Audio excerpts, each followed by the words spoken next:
جو تقریب حضور سے صحابہ سے ثابت ہے ضرور کرو ضرور کرو ضرور کرو. عضوا علیہا بالنواجذ، اپنے دانتوں سے پکڑ لو اس کو. اور جو تقریب ثابت نہیں حضور سے اور صحابہ سے، یقیناً یہ کہیں باہر سے آئی ہے.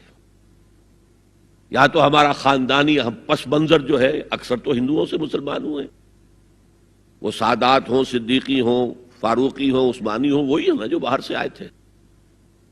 باقی تو اکثریت یہیں سے، وہ اپنا ہندوانہ پس منظر لے کر آئے. تو جس کا ثبوت صحابہ کے دور میں نہیں، وہ یقیناً باہر سے آئی ہوئی چیز ہے. اس میں پھر سادگی نہیں، اس میں کمی نہیں، جڑ سے کاٹو اس کو. اس بنیاد پر ہم نے 5 فیصلے کیے ہیں، ذرا سن لیجئے آپ بھی، اگر آپ کچھ سوشل ورک کرنا چاہیں اس کو عام کریں. نمبر 1، نکاح مسجد میں.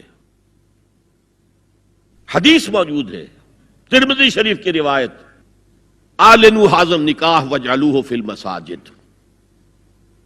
نکاح کا اعلان عام کیا کرو، مسجدوں میں منعقد کیا کرو. میں حیران ہوتا ہوں کیوں نہیں علماء کرام نے اس کی طرف توجہ دلائی.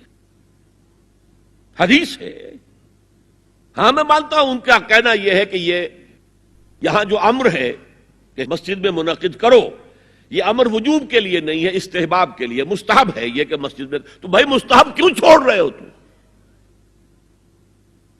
وہ اس لیے چھوڑنا پڑتا ہے، مولوی بیچارے کی حیثیت ہے ہی نہیں معاشرے میں کہ وہ کہے جناب یہاں آئیے میرے پاس، میں نہیں آؤں گا آپ کے گھر نکاح پڑھانے کے لیے. وہ اپنا رجسٹر بغل میں دبائے بیٹھا سوکھتا رہتا ہے. وہ تو آنی تھی بارات عصر کے وقت، مغرب بھی جا رہی ہے، آئی نہیں، وہ بیٹھا غریب. پہلے 20-30 روپے ملتے تھے، اب 200 300 400 ملتے ہیں. اور کیا ہے؟ میں نے انہیں یاد دلایا، دیکھو شرم کرو.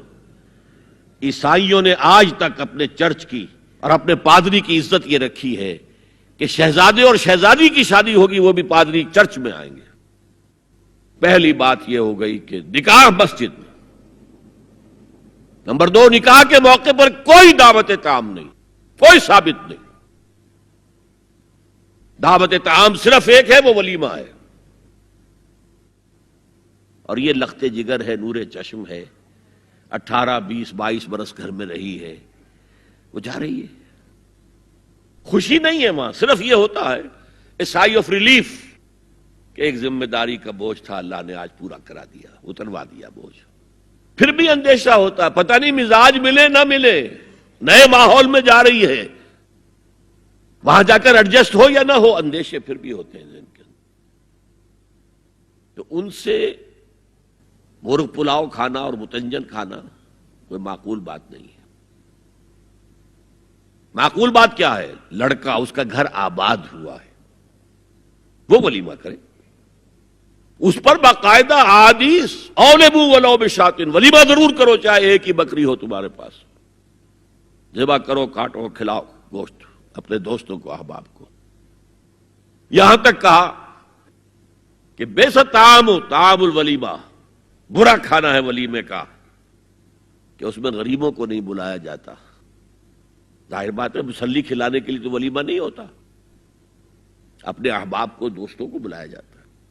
پھر بھی میں تم سے کہتا ہوں کہ جسے ولیمے کے لیے بلایا جائے وہ اگر نہیں جائے گا تو اللہ اور اس کے رسول کے حکم کی نافرمانی کرے.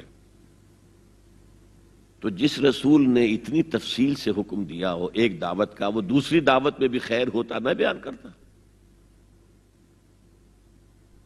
جب نکاح مسجد میں اور کوئی دعوت طعام نہیں تو بارات کا تصور خلاص. بارات کس بلا کا نام ہے؟ قرآن میں تو کوئی ذکر ہی نہیں، عربی میں یہ لفظ ہی نہیں. اجتماع طرفین مسجد میں ہوا، نکاح ہوا.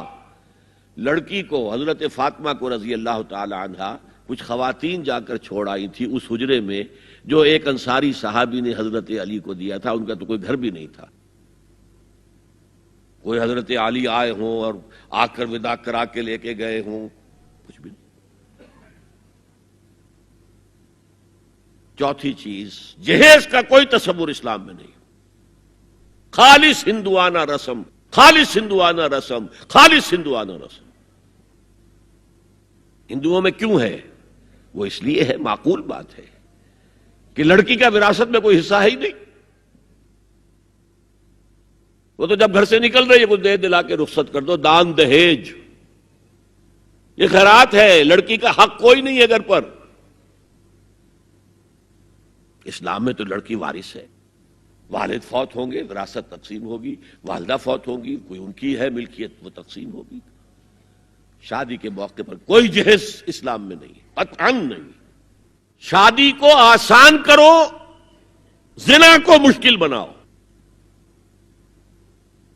یہاں شادی کے لیے 9 من تیل ہوگا تو رادھا ناچے گی، ورنہ یہ کہ بڑی ہو رہی ہے، عمر ہو رہی ہے، سب کچھ ہو رہا ہے، لیکن کچھ تقاضے تو ہے نا، آخر کچھ تو کرنا ہوتا ہے نا. آخر کچھ نہ کچھ لوگوں کو تو کھانا کھلانا ہی ہوتا ہے نا. بارات تو آخر آئے گی ہی نا، کچھ نہ کچھ تو دینا ہی ہوگا. کچھ جوڑے کپڑے، کچھ یہ. اسلام کا فلسفہ جو میں نے 4-5 باتیں آپ کو بتا، فلسفہ یہ ہے کہ لڑکی کے باپ پر 1 پیسے کا بوجھ نہیں. اس نے لڑکی پال پوس کے تمہارے حوالے کر دیا، اب اور کیا چاہتے ہو تم؟ سارا مرد آزماں، مرد آفرین، مرد کو چیلنج دیا ہے تم مرد ہو.